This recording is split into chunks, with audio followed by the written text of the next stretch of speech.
ఇక్కడ దీపం పెట్టడం అంటే అర్థం ఏంటి? ఏం చేయటం దీపం పెట్టడం అంటే? దీపం పెట్టడం అంటే బహిర్ముఖంగా దీపం పెడుతున్నారు మీరు, కానీ అంతర్ముఖంగా లోపల చిన్మయ దీపాన్ని వెలిగిస్తున్నారు. లోపల దీపం వెలగాలి. ఇప్పుడు దీపాలు కూడా ఇంట్లో లేవు, ఎందుకంటే మనం కూడా ఒక ఆవిడని నేను అడిగాను, ఏమమ్మా ఇంత శ్రద్ధగా కార్తీక మాసంలో దీపం పెడుతున్నావు, ఏమిటి ఇంత భక్తి అన్నా.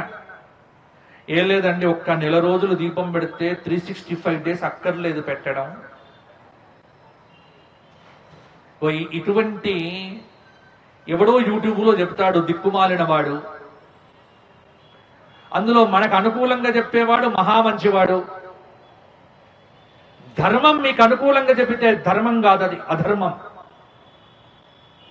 దానికి అనుకూలంగా మనం నడుచుకుంటే అది ధర్మం.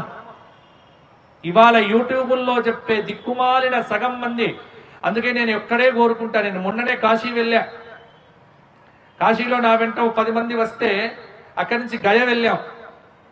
గయలో తెలిసిన వాళ్ళు శ్రాద్ధం పెట్టారు.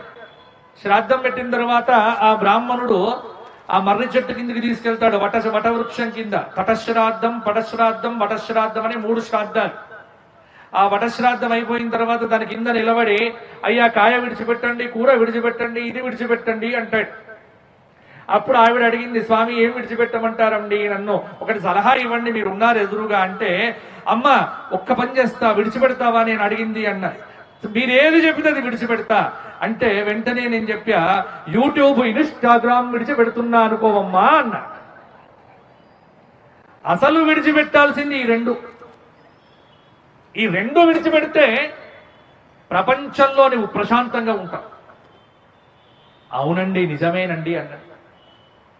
పొద్దున్న లేస్తే ఎవడేం చెప్తున్నాడో చూడటం, పూజా స్టోర్స్కు వెళ్ళి పరిగెత్తడం, కొనుక్కోవడం, పెట్టడం, జాతకాలు మారుతాయని ఎదురు చూడటం.